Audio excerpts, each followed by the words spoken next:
கன்னியாகுமரி மாவட்டம் வெண்டலைக்கோடு அருகே லாரி மோதி அனிதா என்ற பெண் உடல் நசுங்கி உயிரிழந்த நிலையில் உடலை எடுக்க விடாமல் சாலை மறியலில் ஈடுபட்டுள்ள பொதுமக்கள் மற்றும் உறவினர்களால் பரபரப்பு ஏற்பட்டுள்ளது. இதுகுறித்த கூடுதல் தகவல்களை எமது செய்தியாளர் வினித் வழங்கிட கேட்கலாம். வினித், வணக்கம். இந்த விபத்திற்கான காரணம் என்ன என்று அந்த பகுதியில் இருக்கக்கூடிய மக்களால் சொல்லப்படுகிறது? என்னென்ன கோரிக்கைகளை, காரணங்களை வலியுறுத்தி தற்பொழுது போராட்டமானது நடைபெற்று வருகிறது? விரிவான தகவல் என்ன வினித்? கன்னியாகுமரி மாவட்டம் வழியாக கேரளாவுக்கு அதிக கனரக வாகனங்களில் கனிம வளங்களை ஏற்றிச் செல்வது நாளுக்கு நாள் அதிகரித்து வரும் நிலையில் மாவட்டத்தில் உள்ள குறுகிய சாலைகளிலேயே அந்த கனரக வாகனம் அதிகரித்து செல்வதால் தினமும் மாவட்டத்தின் பல்வேறு பகுதிகளில் விபத்துக்கள் ஏற்பட்டு உயிரிழப்புகள் ஏற்பட்டு வருகிறது.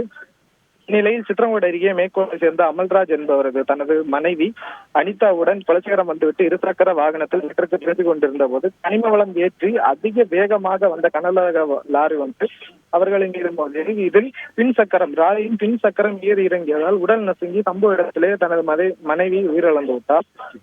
இந்த நிலையில் அக்கம் பக்கத்தின் பொதுமக்கள் மற்றும் அனைத்து பல்வேறு கட்சிகளை சேர்ந்த மக்கள் அனைவரும் இப்பகுதியில் போராட்டம் நடத்தி வருகின்றனர். மேலும் அவர்களின் கோரிக்கையாவது இப்பகுதிகளில் குறுகிய சாலைகளில் அதிக நேரக வாகனங்களை இயக்குவது மற்றும் பள்ளி கல்லூரி நேரங்களில் இயக்குவது போன்ற அனைத்துமே தடை செய்ய வேண்டும் என அவர்கள் தெரிவிக்கின்றனர். மேலும் உயிரிழந்த அனிதாவுக்கு 7ஆம் வகுப்பு படிக்கும் மகன் மற்றும் 3ஆம் வகுப்பு படிக்கும் மகள் ஆகியோர் இருந்து வருகின்றனர்.